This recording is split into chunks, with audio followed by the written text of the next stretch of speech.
Hi everybody, I'm Ilushia. Today we're going to be playing Marathon, and this is going to be awesome. So we're up to Cool Fusion. We start in an area labeled as an experimental vacuum chamber with 4 obvious exits and a non-obvious exit up there. Unfortunately, we can't actually exit this way.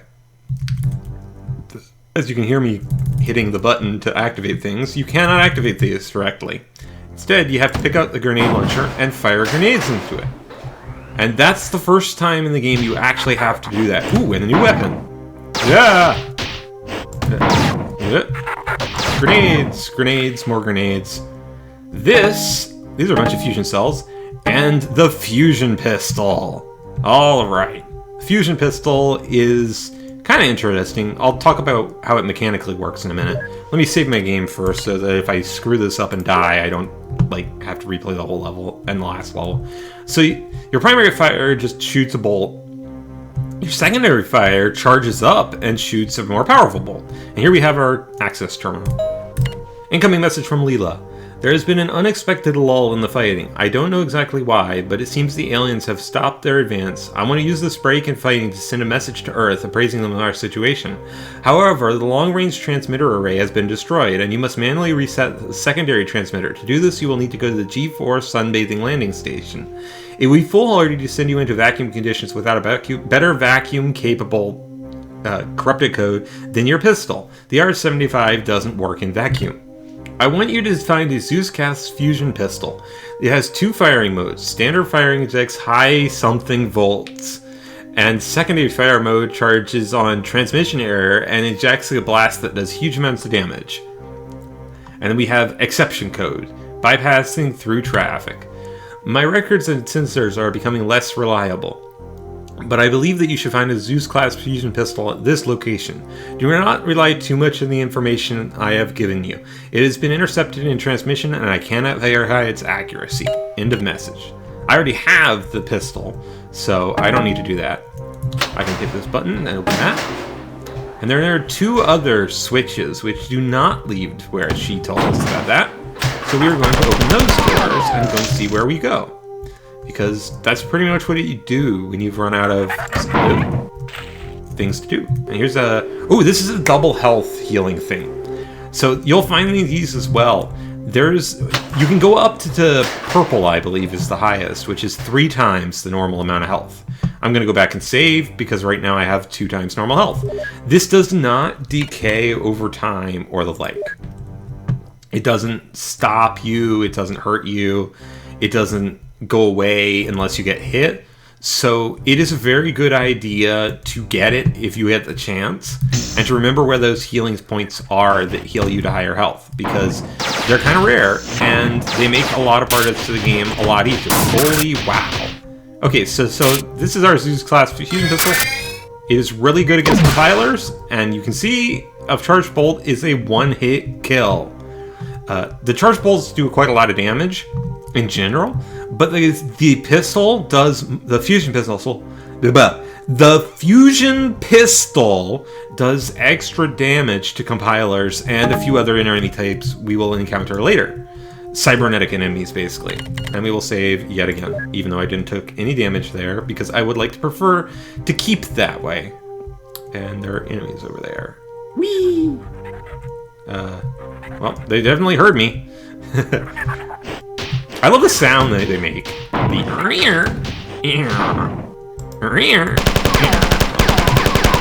don't know why I love those sound so much. It's like totally random and nonsensical. They were apparently hiding up there in the ceiling, which is a little strange. I wonder how they got up there. Did somebody teleport them there? It's not impossible. The aliens do use teleportation. You'll see a lot of that. I love this warnings, because those things look like speakers. So it looks like it's got giant speakers labeled to all of its walls, which is kind of a weird design. I have no idea why you would ever do that. It is Bass Base, the mightiest of Bass weaponry. A whole Bass moon! Yeah, I don't know. I really have no idea why they would do that. I have not gotten into the side thing yet. I believe there is a way to do that, but I can't remember what it is right now. There's a way to activate the main central, like, hub thing in there. And maybe in this area, come to think of it. Ah, I'm trapped by things. I need to get untrapped by things. Okay, I think I do remember it. We actually have to go up there. Okay, so let's poke around a little bit, make sure there isn't anything hidden in the walls. Because, again, they do that. I don't think there is. So if I hit one of these, and the other one of these,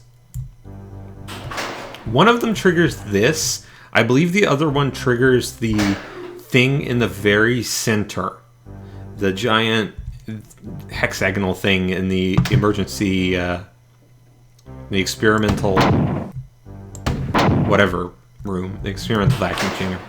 So we'll go back upstairs. I'm gonna waste a bit of bullet so that I don't have to worry about reloading that later. Hit this button, go in here, get on the pad, and hope that I did that right. I may have done it wrong. It's not moving, so I probably did that wrong. I believe this... Oh, no, there's another way out of that room. Duh. I are smart. I'm sorry. Let's see, it goes this way, and then this way. Yeah, I'm sorry, I screwed that up. I know there is a way to raise the central platform in the experimental vacuum chamber. The stuff on your map in red is stuff that moves, so you can always tell what things, if you've seen through the polygon that it's in, move. It's just hard to figure out how to move things sometimes because they don't always move directly. A lot of things move from switches hit in other places, and it may not be obvious how to do that. There may actually be a switch in the vacuum chamber that will move the central pylon thing. I'll have to check that. I may check that off camera, just so that you don't have to sit through me fumbling around with it. Yeah, I know, it's riveting. Waiting for elevators 101. The most mighty and wonderful part of any gameplay. Standing in an elevator. Well, people loved it in Mass Effect, so I guess it works even when it's older games, right? I mean, that's totally how gaming works. It doesn't matter how advanced your game is, it just matters whether or not you can do it competently. Well, actually, that pretty much is the way gaming works in my experience. There we go, this one's moving now. It was one of those two switches that I hit over there. We'll get this down, and I can pick up all this stuff. Now, I think I can hit these from here to send this back upstairs. If my aim doesn't suck. There we go. And now this will start going up. Oh wow, I probably could have just walked over there, hit it, and walked back. Now you gotta be a little careful here, because this will crush you, I'm pretty sure. So we're waiting for it to get up here, and then I'm gonna get off, and there's a door here. Hooray! Now we're through to another area, full of aliens. Whoa! Yeah, let's not stand on that. That sounds like it's... Whoa! Lots and lots of aliens. Have a grenade! There we go. Now there are significantly fewer aliens to fight. Well, let me pull out my fusion pistol. I've got a bunch of invisible compilers. Yes. There is actually a power-up in the multiplayer that does that too. It makes you all shadowy. And the more you pick up, the less visible you are. There we go. Now, it's possible to get up there. Do I know how? It's definitely possible. Yeah, I remember this now. The Wave. I love the little, like, titles and stuff that give the things in this game. Ow. Yes, that crushes you into the ceiling. I did just get crushed into the ceiling briefly. It did damage to me. That happens in this game. Be careful, because if it's not set to rebound, it will crush you until you die. So, just be aware. And here's another yellow healing item, healing place thing. I'm not going to... Let me not fall off. And save again. Alright, now that we're saved, I can actually do this properly. And I'll stand on this end one, and it'll come down here slowly, and I'll run right into the door. Hopefully. Because this will lift me up to reach the door, I'm pretty sure. Yeah, there we go. Like, that is actually really legitimately very dangerous. You can get killed there by just being crushed into the ceiling. You have to do it, you have to fail at it for a while to do that. Because they're set to reset when you hit the ceiling. Not all doors are set like that. So don't expect them to rebound if they hit the ceiling while you're on them and you get crush damage, because they will sometimes just kill you. Keep doing crush damage until you die. That room that we got locked in earlier, in like a couple levels ago, where I had to, this floor started raising, does not reset. So it will kill you if you get stuck in it. Lift A7. Turn that on. I don't know what that did, but I'm going to turn it on anyway. Ah! Whoa! Lots and lots of aliens. I may die here despite having double health. That would be very embarrassing, but not very surprising. What the heck? What the heck am I hitting? Is there an invisible wall there? That's weird. There usually aren't invisible walls in this game. There are some, like, around the windows and stuff, but it's all places that make sense for there to be invisible doors and walls and stuff. Hit these two buttons. One of those just opened, just turned the thing downstairs on, I'm pretty sure. So I'm pretty sure I'm supposed to, at this point, make my way back. I don't know what the other one did. Probably turned on the elevator in this room. Probably. You can see that there's an actual outdoor area. Like, it's great. You know, they put so much effort into this game. Way more effort than you would expect. Oh. And I'm failing at it. Way to honor a memory. Fail terribly at playing a game someone spent tons of time and effort making. There was actually a notice in the manual about how long it took them to make this game, at something like 20,000 man-hours or something. It was pretty nuts. Alright, time back to get by the wave. I'm going to try and get on the wave and get back up there again, because I want to revisit that save point and that healing thing, and hopefully not die in the process. That would be kind of embarrassing and frustrating. Whoa! Ow. Yeah, I may actually die trying to get back up there.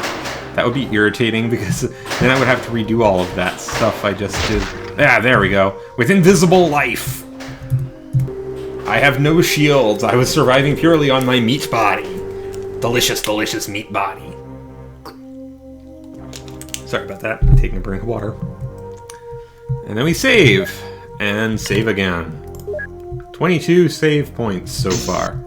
Now let's head back and risk getting killed in another way. Because, well, that's what's going to happen to us sooner or later. I mean, pretty much, this game is all about risking death at, like, stupid intervals. For pretty good reasons, but they are definitely, like, you will die a lot playing this game. I will warn you of that. If you want to play this... No, I hit the wrong button. I'm zoomed in. Huh. Oh, there it goes. Now it's back to normal. If you play this game, you will probably die quite a lot, because it is actually genuinely quite hard. It's not the hardest first-person shooter I've ever played, but it is definitely not easy. It is a game that requires quite a lot of effort and practice. Especially if you're playing on the higher difficulties. On the highest difficulty, this game is genuinely, like, murderous. It does, however, remove the limitation on how much ammo you can carry, so it's kind of fun to play on the hardest difficulty. At the same time, it's kind of really painful. Ow. I just crushed into the ceiling from like 90% of a health bar. That was bad. There's a purple trooper who's going to eat most of my health. And now I'm really low on health. And there's a blue guy. And I'm just saying what I'm seeing. Sorry. I'm a little close to death, so I'm... Ah! I heard that. Oh, shit. It's a room full of compilers. It's a room full of invisible compilers. That's not good. That's really not good right now. I do not need this. Do not want. Really do not want. I do want more grenades, though. Because grenades are awesome. And that's a whole lot of aliens. Thankfully, they're stupid enough to walk right into my machine gun. Yeah, I'm kind of really close to death. Ah! More compilers, more aliens. Compilers also do not... the stealthy compilers do not show up on your ocean at all. And I'm very, very close to dying now. So I will probably die either here or... Yeah, right there. Alright, let's try that again. That's why I saved here. There we go. Now I'm going to machine gun for a little bit and wait for them to aggro each other and then shoot grenades. You do not have to remove your finger from the primary fire to trigger secondary fire with this gun, which is kind of awesome. Here for... Come here. I know you're in here. Ammo. I know you're a room full of invisible compilers. Please come out. I'm going to pull out my plasma pistol. Plasma pistol does extra damage to compilers. I think I mentioned that. In fact, I'm positive I mentioned that. I mentioned it in my pistol when I used the fusion pistol for the first time. It has a charge function. It fired... There's a compiler behind me. Jeez, that's just... I may actually die here again. This is genuinely really hard. Spam grenades! Grenades will save me! Grenades will save everyone, except the people they hit, who they will totally kill. Which is okay with me, because that's my objective. Murder. Wow, that makes me sound really crazy. I am a murderous, like, crazy space person. I'm going to shoot lots of you. This game is so much better with the mouse. Message from Leela. I have obtained more debriefing reports from the crew you rescued earlier. They have reported seeing 2 types of 4 that you have not yet encountered. Evidently, these are 2 other clans, which Durandal alluded to in earlier communications. One is taller than the fighters. Oddly, the report indicates that this new 4 fired only upon other 4 and never on any humans. Because of this and their general appearance, the crew who saw them referred to them as enforcers. All the other aliens was named Hunter by the crew due to its size and its appearance. It fires an energy weapon from its shoulder and is heavily armored. Unlike fighters, the Hunters never take prisoners. I am sending you to G4 Sunbathing Landing Station. Stand by to teleport. And this is G4 Sunbathing. I'm going to save very quickly here because this is a vacuum level. Which means that the little blue bar in the bottom left is my air meter is going to go in out and kill me. So this is G4 Sunbathing. We just finished a map. I'm Ilushia. This has been awesome. Join me next time when we try to take on the first vacuum level in the game and probably fail horribly at it. It's been fun. See you next time.